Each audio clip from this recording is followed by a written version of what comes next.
This is your girl Yannick Taylor, aka Priestess, hostess of Conversations with the Priestess. Here's a preview of what you may hear on Conversations with the Priestess. We weren't meant for monogamy, let's be honest. Like, we have needs, let's be real. And communicating that, what you want, what you don't want, what sets up. Now, this drink is brown because I learned something. Since I'm older, I can't do brown liquor anymore. Also, I noticed since I started on hormone replacement therapy, HRT, in 2015, me and certain liquors don't match well. I don't know whether... And I recognize that a lot of men love to be dominated by women. And that's because men are seen as these leaders, as this big alpha male dominant being. And because they're put on this pedestal of being leaders, sometimes they want to be submissive. Back when I cosplayed a Butch Queen in South Carolina around 2011, I was on Craigslist. This is when Craigslist was bumping and before they had gotten rid of the personal section. I hope you enjoyed that preview. Join me on Wednesdays at 9 p.m. for Priestess After Dark. Full video versions of the podcast can be found on patreon.com/CWT Priestess, and join me on Fridays at noon for our regular Friday post. Live, love, and be free. Smooches. Available on Spotify, Apple Podcasts, YouTube, anywhere you download and stream podcasts. Four Pillar Sports, a podcast for sports fans, made by sports fans. Join Chris and Randy every week as they dive deep into football, basketball, baseball, and professional wrestling. Catch For Pillar Sports on all major platforms. And remember, keep on talking sports. There's nothing like glowing up. Nothing like it at all. Hell, I'm undergoing a glow up right now. However, the issue lies when you glow up and you become a mean girl. Let's dissect this.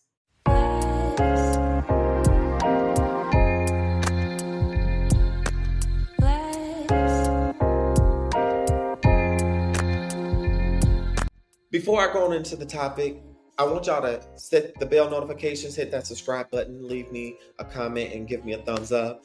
So let's go ahead and jump into it. I've been wanting to talk about mean girl behavior for a minute. And since I'm almost 2 months into my recovery from having facial feminization surgery, I thought, what better time to do this video?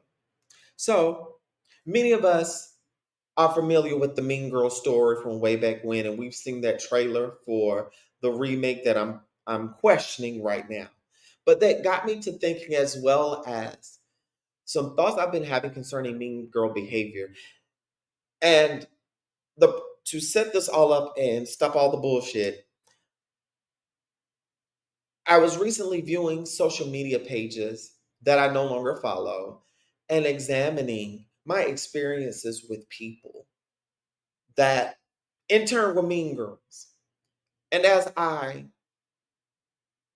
am in the place of my transition to where I've achieved a goal of getting gender affirming care to affirm the woman that I am,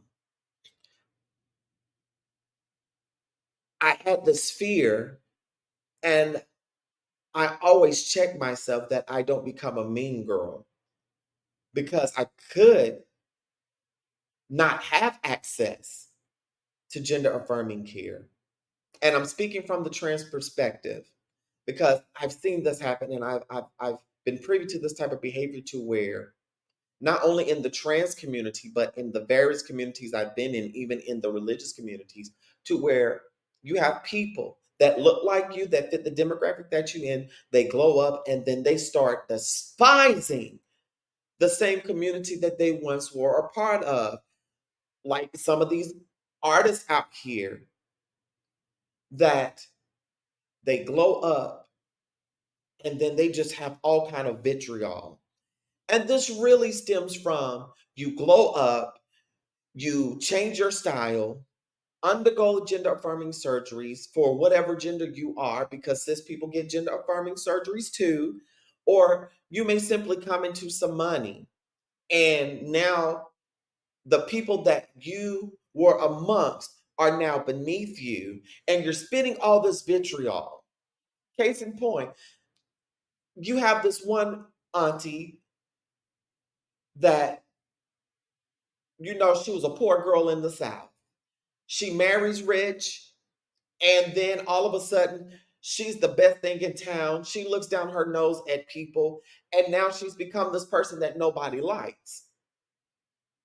And why is this? When people blow up and they start projecting that hatred, it's because they haven't really dealt with their own internalized classicism, elitism, misogyny, patriarchy, and in the case of me being trans, internalized transphobia, and also internalized anti-Blackness. Because really, the idea for passing really comes from the white supremacist view of what a man and woman is supposed to look like, what the social construct of gender is supposed to be as expressed as. But because of how women are viewed, is also that we're also dealing with our trans misogynoir at the same time, because of how we're viewed, number one, as women, but how we're viewed as trans women, and how we are viewed for being Black. All of that.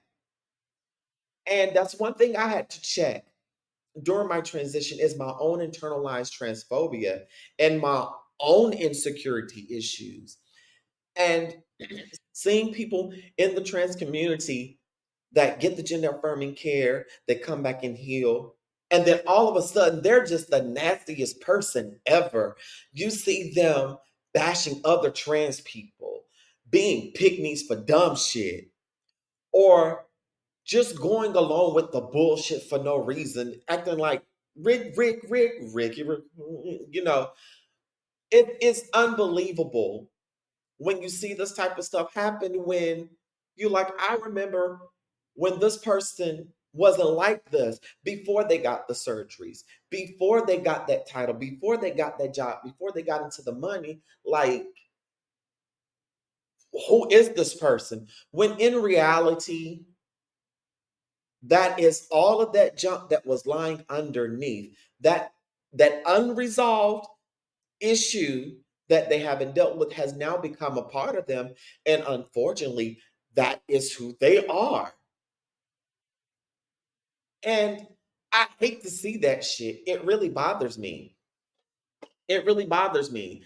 And I feel like if you are going to undergo a glow up like that, as I changed my settings on my computer here, I feel that is, if you're going to undergo a glow up, don't let it just be on the aesthetic, but glow up emotionally, spiritually, mentally, socially. Do it holistically, because that will make the glow up way worthwhile. Way worthwhile. It'll make it more worthwhile. When you start glowing up, the first thing that I would advise. Four Pillar Sports, a podcast for sports fans, made by sports fans. Join Chris and Randy every week as they dive deep into football, basketball, baseball, and professional wrestling. Catch For Pillar Sports on all major platforms. And remember, keep on talking sports. And start glowing up emotionally. Really examine why you're undergoing this glow up. Also, one thing that I did as I started doing this facial feminization, I recognized that my intention was not to parade, oh, I got my surgeries, bump the fight, bump the struggle, I got what I want, I'm done. No. Not only did I want to affirm myself as a trans woman, but I wanted to also affirm other trans people, other non-binary people.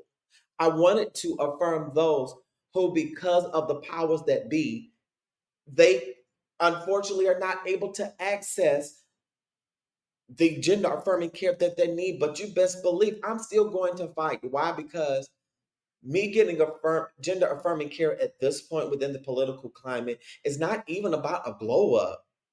This is about me doing what I need to do it and standing on gender affirming care and trans rights for everybody trans. This is what my glow up is for me. This is a part of the struggle because I had to fight long and hard for this. I had to fight long and hard for gender affirming care.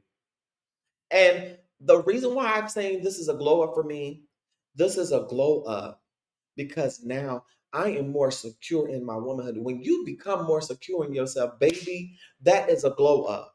When you start undoing the fucking trauma in your life, that is a glow up, baby.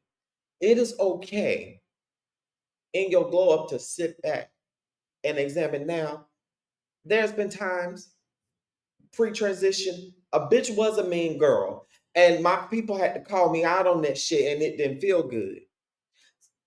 Getting called out for being a mean girl is going to hurt, but so be it. Just stop being a mean girl.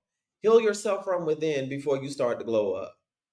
Or even if you are in your glow up and you recognize you're a mean girl, it's not too late to do the work. So y'all live, love, and be free. Smooches, I'm out.